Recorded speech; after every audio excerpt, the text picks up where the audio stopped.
Hello, welcome to the Cisco Connected Grid Switch video overview. My name is Floyd Dacosta, and I'm a Channel Systems Engineer with the Cisco Worldwide Partner Organization. Today, I'll be introducing you to the Connected Grid Switch 2520, which is a foundational element within Cisco's overall Connected Grid architecture. Let's get started. The Connected Grid Switch 2520 is based on the market-leading Cisco Catalyst line of switches and is available in two configurations: a 24-port 10100 copper version, as well as a 16FE SFP version, which also includes 8 ports of 10100 connectivity with Power over Ethernet support. Let's look at them now. The Cisco Connected Grid Switch 2520 has been built from the ground up to be substation compliant with IEC 61850, which is the standard for the design of electrical substation automation, as well as IEEE 1613, which is the standard outlining environmental and testing requirements for communications and networking devices in electrical power substations. Compliance with the regulatory standards is critical for utilities. In addition, both of the Connected Grid Switch 2520s have been built to withstand harsh environments such as wide variations in temperature and humidity, high levels of electromagnetic interference, high levels of vibration or shock, and exposure to airborne matter such as dust. Another unique feature included on the Connected Grid Switch is a Connected Grid Swap Drive. The Connected Grid Swap Drive is a removable flash memory which was included in this platform to provide zero configuration replacement capability.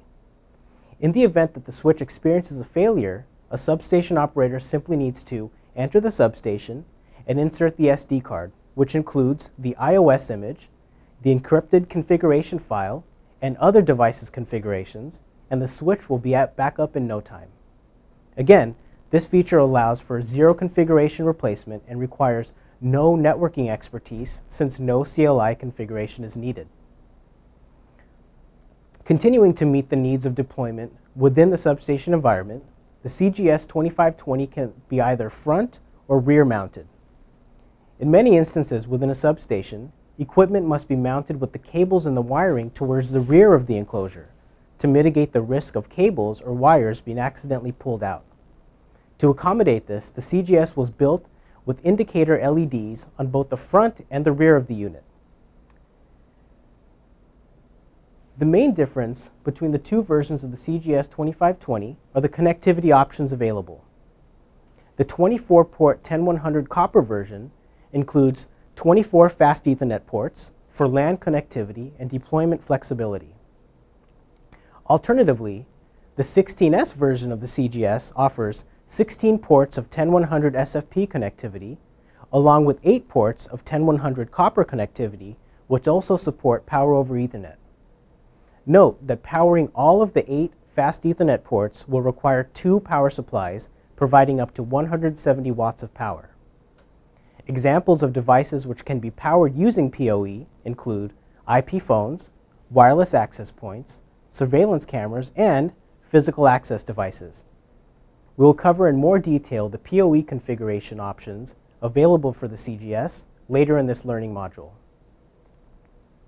The CGS 2520 is also equipped with 2 dual-purpose uplink ports. These ports provide the added flexibility to run dual 10100-1000 copper or 100-1000 SFPs. The ports can be configured for auto-select, which allows the first port in the pair to achieve a link to be selected. If both ports in the pair are connected, the SFP port takes priority, and just note that the priority is not configurable. The CGS 2520 also supports IEEE 1588 or Precision Timing Protocol, which is a high-precision time synchronization protocol used in the measurement and control systems residing on an Ethernet local area network. It delivers sub-microsecond accuracies, which are attainable beyond network timing protocol, and this sort of timing accuracy is required for utility networks. We'll go into further detail on IEEE 1588 later in this module. The CGS also includes external alarm support, which you can see as a red RJ45 port on the face of the unit. There are 8 wires which support 4 physical alarm inputs. These alarm inputs can be from various devices such as access control devices like remote security or the opening and closing of cabinet doors, cabinet room temperature or UPS or DC systems, as well as environmental monitoring. The alarm input can be monitoring from an SNMP trap along with an alarm output to drive external device.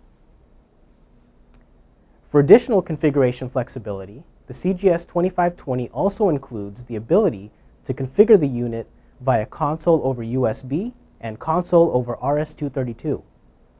Traditional RJ45 console port is still available on the platform. Only one console can be active at a time, and note that the USB cable always takes precedence. Because of the harsh environments which the CGS2520 will be deployed in, the CGS platform has no moving parts, such as fans, in order to protect the unit from a mechanical failure. The airflow is achieved by conductive cooling. Because of this, it's important that the units are deployed with one rack unit above and below the unit. Another unique feature relative to a deployment within the substation environment are the field replaceable dual power supplies. The power supplies allow load sharing in a dual power supply configuration. A single power supply is capable of supporting one fully configured switch. Also note that both power supplies are universally interchangeable with the CGR 2010 router. The standard internal power supply also provides inline power. For the most updated CGS2520 information, please follow the link below. Thank you for watching this section of the CGS2520 video overview.